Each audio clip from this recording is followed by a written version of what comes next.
Piece chapter 954. Yo, Big Mom and Kaido, an alliance. An alliance among the Yonko. Oh, shit, dude.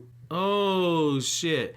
I was expecting, this is what I was expecting. I said that I didn't think that this was a bloodlusted fight, but I did think that one of them was going to lose and be damaged enough that Luffy and them had time to actually take advantage of. I thought like one of them would sustain serious injuries, but both of them together, man, that goes back down to it, right? It don't matter how good of a plan you have. It don't matter. Even the best laid plans are subject to failure because you have circumstances that you are ultimately not going to be able to plan for. And the way that the truly brilliant strategists are able to overcome this is they're able to adjust to the changing situation at hand. This is interesting. So Luffy is going to have to fight Kaido and Big Mom. Both of them want Luffy's ass.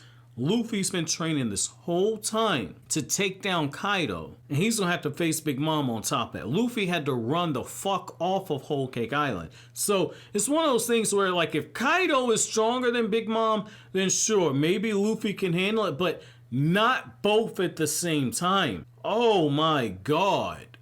Oda. This is either gonna be the greatest battle ever because this is going to shit on Marineford, or Oda is just raising the stakes and he's got another plot twist coming, because this feels like a bigger scale. Like I know people told me when I was rushing to get caught up on Kryptonian Saiyan, and they said like, yo, you know, you really need to hurry up. We're gonna start Wano now. This is gonna be bigger than Marineford. No, fuck yes, I see why. The scale and the scope of this is bigger than Marineford. With Marineford, there was a very clear one-sided objective. Go in there, rescue Ace, stop the execution, get the fuck out of there. On this regard right here, it's different. This is a whole ass nation. You have to actually defeat Kaido and remove him from power. Like, you could have saved Ace and not actually have to swap hands with the three admirals. In this regard right here, you have to take down Kaido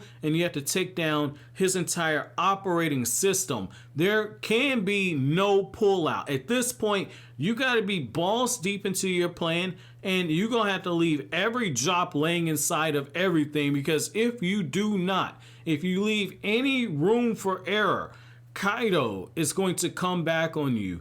And if that happens, you are not going to succeed. You are not going to live. You are not going to be able to liberate these people. So that's interesting, because Kanema putting together this huge, well thought out plan, and you got this big zinger right here. And it kind of goes back to it too, though, right? Like, I'm wondering if Oda is setting it up for all of Oden's men to basically be the ones that take down Kaido, which would fit in the whole thing that, like, hey, it's gonna have to be samurai that actually bring him down, and then Luffy and them are the ones that end up taking down Big Mom. Maybe have Zoro fight alongside Kinemon and them. That way it's still a samurai that takes them down. But, you know, Luffy and Big Mom, they got beef going back to the Fishman Island days. So this would make a lot of sense right here for things to progress to this level right here. And I gotta say, you know, the revelation that, like, you know, Zoro talking and he's finding out the history behind the blades. He's like, well, you know, with Ryuma,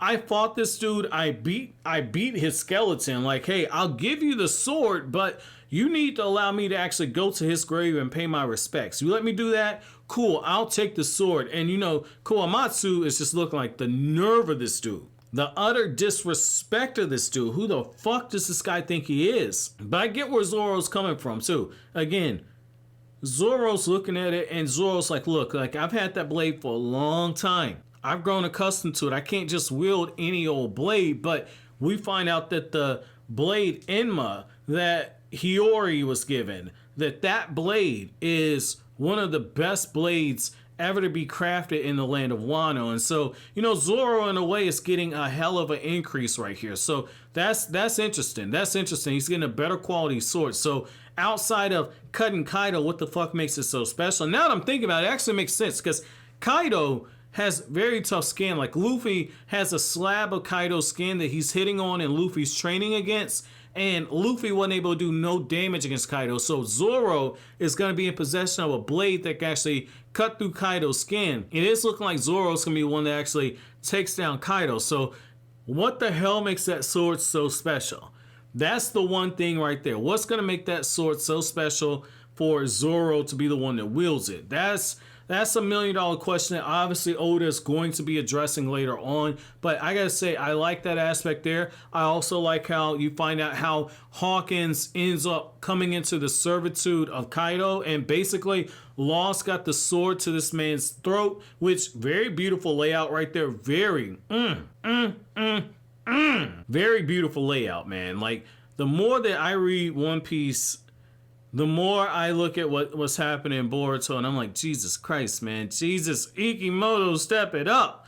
Cause you know, like Oda got all type of health problems, and you get a huge ass spread and layout like this. Like, Jesus Christ, this is beautiful. But what I like right here is that you get this moment to where, you know, you get all the snapshot information, and then all of a sudden, that's when Lost got that sword to Hawkins, and he says, like, look, you know, the problem is that we were betrayed all along. Scratchman Apoo was already in Kaido's care. He was already working for us. And in that moment, I realized I had a 0% survival rate if I fought against him. So I just followed the numbers. I followed logic and reason, and I worked for him. And, you know, Law is allowed to walk out. Hawkins is telling him, Kid tried to fight.